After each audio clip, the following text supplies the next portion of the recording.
let's get back to the matter at hand, okay? Important stuff that we need to talk about.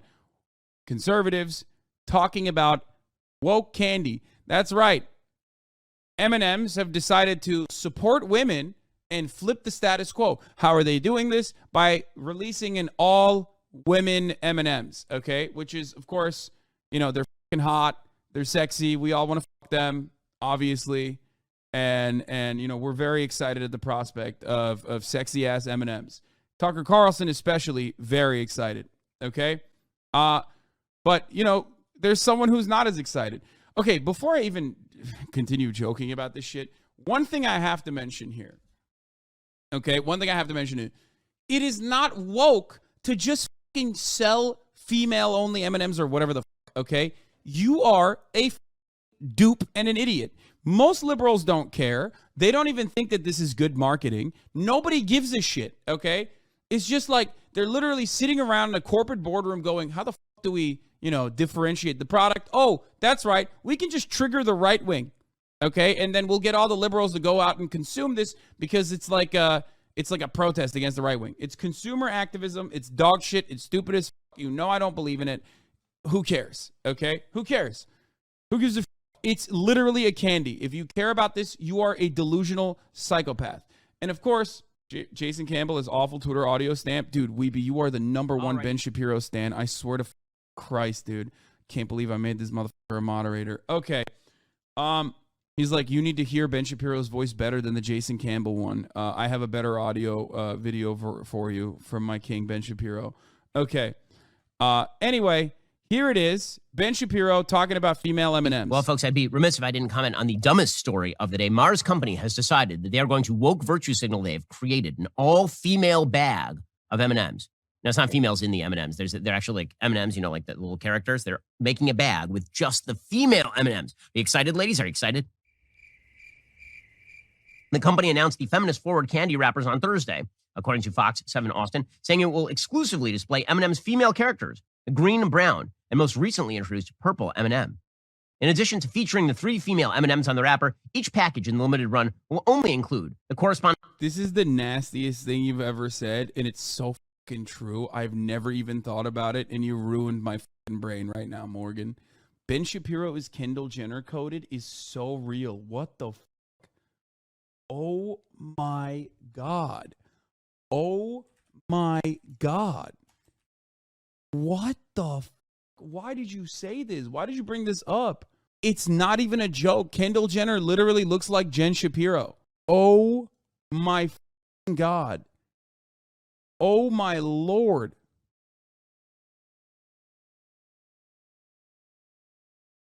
Okay, this also kind of makes sense as to why I always would say like Jen Shapiro's kind of nice with it.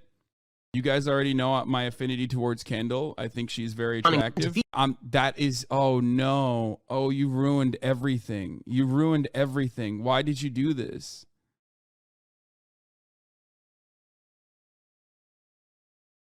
Oh no, I see it.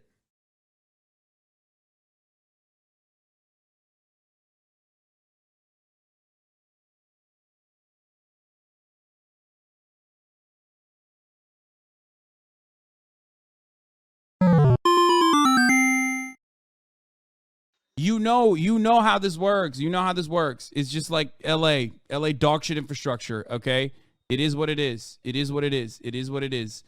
This happened multiple fucking times. New VOD alert. I don't know why. It might happen again. I'm just letting you know. It might happen again. It happened before. It happened before. It might happen again. It just full-blown cuts out my internet and then restarts it. Mine said the broadcast had ended, but you came back underneath the text. Yeah, I know. I don't know why it happened a couple days ago, and it's just dog shit weather. It happens. Okay, just we're back. We're gonna continue. Ladies, are you excited? The company announced the feminist-forward candy wrappers on Thursday, according to Fox 7 Austin, saying it will exclusively display M&M's female characters, green and brown, and most recently introduced purple M&M. In addition to featuring the 3 female M&Ms on the wrapper, each package in the limited run will only include the corresponding green, brown, and purple candy-coated chocolates. The package will feature the female M&Ms flipped upside down to represent how women are flipping how they define success. Wow, they're upside down also because women are flipping how they define success. The series will come in milk chocolate, peanut, and peanut butter varieties. Oh, I was getting afraid there. I'm glad that at least some of these M&Ms will have nuts to represent the transgender community. Oh, God, you're so funny. So funny. No, man, it's just candy, dog. What the f***'s wrong with you? It's just candy. To ensure that some of the M&Ms are actual trans women. We wouldn't want these to be cisgender M&Ms. So good news, some of the female M&Ms will in fact have nuts. The move is the latest in a series of marketing moves M&Ms has made to promote inclusivity. Its previous announcements involved the introduction of the purple female M&M, who represents body positivity and self-acceptance. Well, I'm sure M&M would love people to accept body positivity because you eat enough of them and you get fat. That is what they are. They are a candy.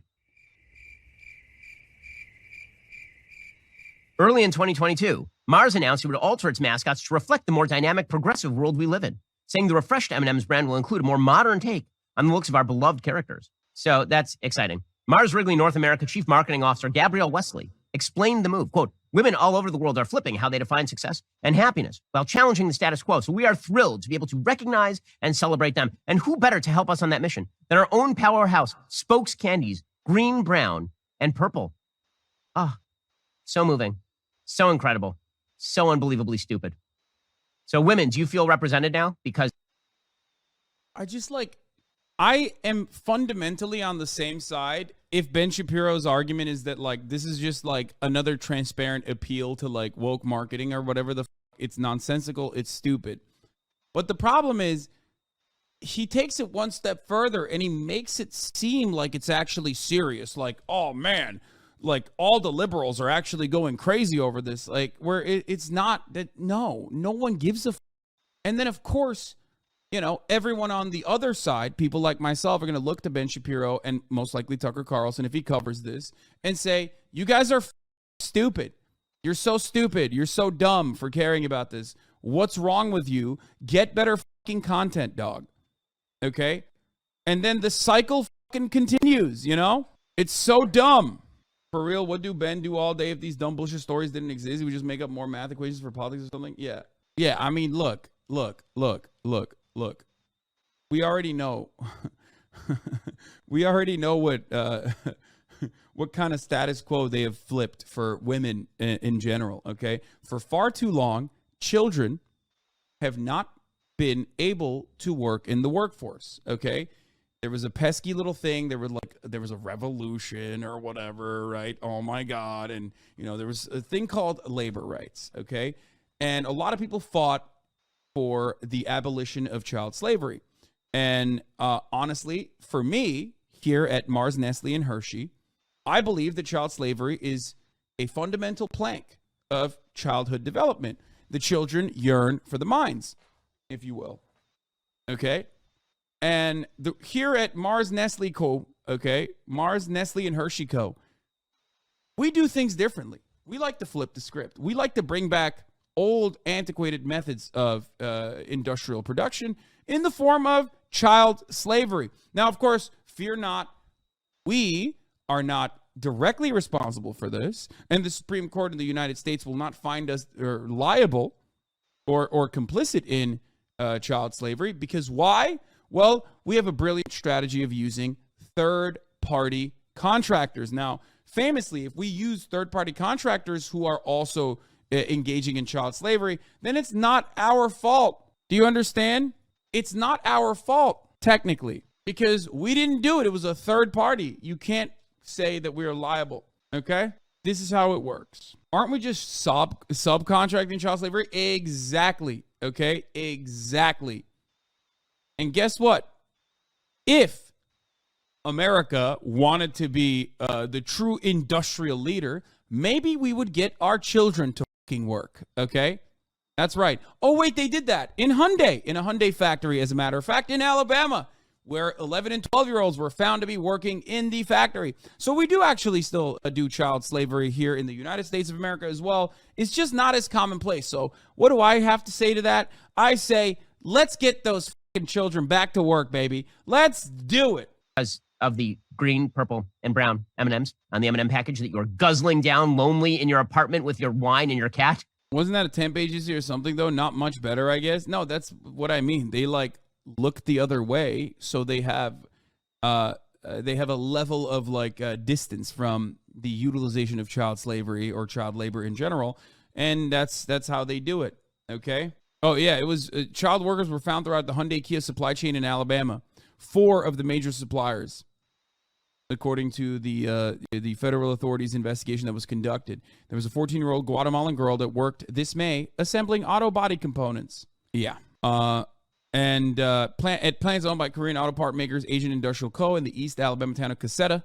A former production engineer told Reuters he worked with at least 10 minors, and 6 other ex-employees of Asian said they too worked alongside multiple underage laborers. In the 2 separate statements sent by the same public relations firm, Huashin and Agent said their policies forbid the hiring of any worker not of legally employable age. Using identical language, both companies said they hadn't, to the best of our knowledge, hired underage workers. The children yearn for the factory floor at the Hyundai assembly facilities, okay? Average Hyundai employee. Yeah. Relevant Northern Lion clip. Being a kid was easy in hindsight, but I was stressed out at the time. I think that's fair. And that's like basically the reason for my worldview, that we should give kids jobs. Like we should have life structured in such a way that it works in reverse. It should start really hard, like child physical labor and like dangerous stuff too, like Alaskan crab fishing and like going into the coal mines and stuff. And then maybe when you're like 12, then you can have like a 9-to-5 office job. Yeah. I have no issue with this. I have no issue with this whatsoever. Northern Lion, brilliant take. I mean, brilliant take. Let him cook. Based. Absolutely agreed. Listen. How else are children going to afford a $5 subscription to avoid the top of the hour ad break? Huh? How else are all of my child fans going to be able to afford that $5 a month subscription unless you fucking work at the mines? You come here, you watch, okay? You don't see average. What do you do? If you work at the fucking mines, you're a boss baby, okay? You can give people subs, other babies, subscriptions, so they can also avoid the top of the hour. That's right. It's social marketing gives us, social media gives us, okay? That's it. Here's the 3-minute ad break now. Being a kid was easy in hindsight, but I was stressed out at the time. I think that's... If child labor was more widespread in the global north, XG would have the same sub count as Netflix. Yeah. If they're in the mines, you're going to lose half your viewership. Brother, what do you think? Half of my viewership already watches me at work. This is the other children half that would also be at work watching. There's hella people in this chat that are currently at work, making it seem like they're actually working super hard while they simultaneously are listening to me. They have one headphone in, okay? The moment that their stupid manager walks past them, they immediately quick Alt-Tab, Excel, plugging numbers, dude. Plugging numbers. Meanwhile, that's an 8.97 out of 10. A brilliant, bold, beautiful, daring ad break segue. Thank you for that wonderful rating. Boss makes $1, you make a dime. That's why you watch the HasanAbi broadcast on the company time. All right, let's finish off this, Ben Shapiro saying, I'm not mad, but I'm actually technically kind of mad about the women, the fucking women chocolate. How's that going for you? Amazing. But at least you feel represented. That's the important thing. Honestly, I'm mostly just happy because if it's an all-female M&M, I assume that it costs 77 cents on the dollar of what the regular M&Ms would cost, right? That's how this works. Also, do not ask the female M&Ms for directions. It's just not going to go particularly well. The corporate America, man, filled with morons. But until there are alternatives, this is what we're going to have to suffer with. So I suppose we're going to have to launch Jeremy's Candy or something to fight with the woke corporate American infrastructure. Yeah, he's doing it, dude. I mean, doesn't this betray doesn't this betray the seriousness of why you started your fucking anti-woke corporation? Basically, like, for 2 reasons. 1, explaining that, like, it's all bullshit anyway, okay? And 2, saying that it's just, like, a reactionary thing that is just dumb and stupid. It's so dumb.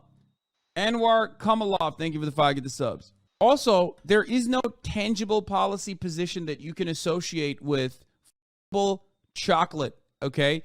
How are you going to cut legislation? what's gonna happen, dude, is my king, what's his face, the Louisiana's very own, is he gonna come on and be like, listen, I wanna, what the fuck was his name? I can't believe I'm forgetting his name now. Holy shit, god damn it, Clay Higgins. Thank you, Clay. Clay Higgins, pose this matter of utmost importance to the House floor. Those unfaithful Jebediahs in the Senate have feared for far too long that good bills like this would come out of the House of Representatives. And I believe today is the day we talk about fuckable candy. That's right. Who has not wanted to stick their dick inside of a peep after microwaving them and making them much larger? I, Clay Higgins, am but a man who has stared into the woke sky of the non-binary libtards that have built a future with unfuckable candy. These candies need to be fuckable. That's why we're talking about this new bill. Structure so stupid. And the way this works is that if I make jokes about this on the show, if I talk about this, then the entire left-wing media infrastructure, he's joking about M&Ms. Why is he joking about it? Can't he? Why is he taking it so seriously? Why is he? Why? No, he can't pay attention. Why is he making a big deal out of this? Face tattoo syndrome, it's a real thing. As I've explained before on the program, face tattoo syndrome is where you walk into Starbucks and there's some weird guy with a face tattoo, and you're looking at his face tattoo because it's weird. He has a big tattoo on his face. He's like, what are you looking at? Like, your face tattoo. Dude, what did you fantasize about this, Ben? Is this something that you fantasized about? Like, I don't get it. Dude, this is like 90s era, this is like early 2000s era conservatism. Like, oh my God, people have face tattoos. Like, who gives a f, bro? That's like never happened. You just made that story up. Tattoo. That's what I'm looking at, because you're begging for attention, because you put a tattoo on your face. And that's what all these corporations are doing. Okay, so the entire point of this was that, you know, M&Ms are doing this to just like own conservatives, which is inherently a reactionary proposition. Okay, so Ben is like taking the bait, I guess, hook, line, and sinker, while admitting that he's taking the bait, while also saying it's good to take the bait. He just covered all angles of the story. They're woke signaling, and then when you notice the woke signal, they're like, why are you noticing that we're woke signaling? Well, what's wrong with you? Why are you even caring? Why do you even care? Huh? You should care more. But you shouldn't care. Well, again, as I say, the important thing is that you feel represented by your M&Ms. Is that you don't have anything else to represent you, you know, like family or community, but you do have a corporate brand seeking to take money out of your pocket to make you fat and giving you colorful M&Ms that represent female characters in the process. Commodity purchases are one of the most important cultural signifiers, okay? That's it. It's the only important cultural signifier in the United States of America. You have no sense of community. You feel alienation from your labor. You feel isolated from your peers, okay? So that's the only thing remaining, which is what all the conservatives do as well. If anything, like the Jerry's Razor or whatever the fuck that Ben Shapiro is trying to do is basically trying to bank on that and try to sell you the right-wing version of all these other supposedly left-wing products. But ultimately, it's still a candy, and nothing will change that, okay? It's just candy, man. Just like Yeti coolers, Black Rifle coffee, like none of this shit matters. Ultimately, you just got to make a good product. That's it, okay? No one thinks that this is like good representation, I don't think. Check out the M&M website. It's about supporting female artists and it's super harmless. I think people lose sight of how much this is bullshit. Just marketing departments coming up with a shitty way to justify their own existence. Who the f needs to see ad about M&Ms? We all know where we stand on M&Ms. I mean, it's just like, I don't know. Woke candy. M&Ms go woke.